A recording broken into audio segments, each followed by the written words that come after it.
প্রথমবারের মতো দেশের জাতীয় সংসদ নির্বাচনের সঙ্গে অনুষ্ঠিত হতে যাচ্ছে গণভোট।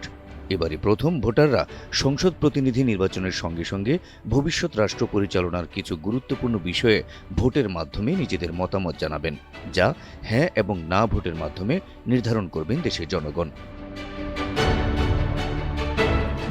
এবার এই গণভোট বিষয়ে জনগণের দৃষ্টি আকর্ষণ করেছেন প্রধান উপদেষ্টা ডক্টর মোহাম্মদ ইউনূস।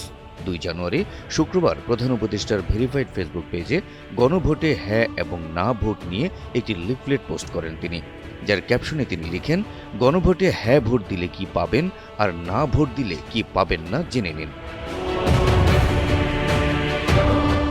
প্রধান উপদেষ্টার পোস্ট করা লিফলেটে দেখা গেছে সেখানে শুরুতেই লেখা রয়েছে, গণভোট 2026 সংসদ নির্বাচন, দেশের চাবি আপনার হাতে।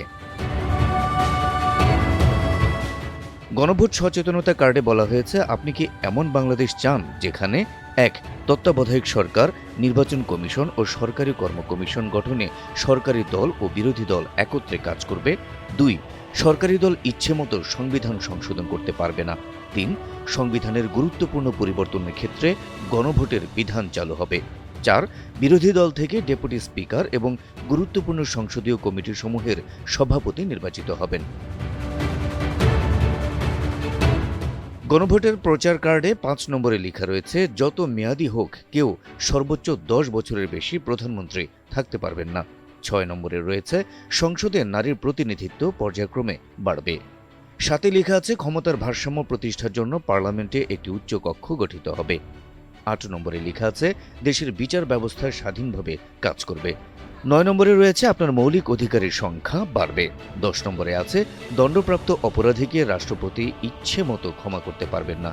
এবং 11 নম্বরে লেখা আছে, রাষ্ট্রপতি ও প্রধানমন্ত্রীর ক্ষমতার মধ্যে ভারসাম্য থাকবে। লিফলেটের নিচের দিকে বলা হয়, হ্যাঁ ভোট দিলে উপরের সব কিছু পাবেন, না ভোট দিলে কিছুই পাবেন না। মনে রাখবেন, পরিবর্তনের চাবি এবার আপনারই হাতে।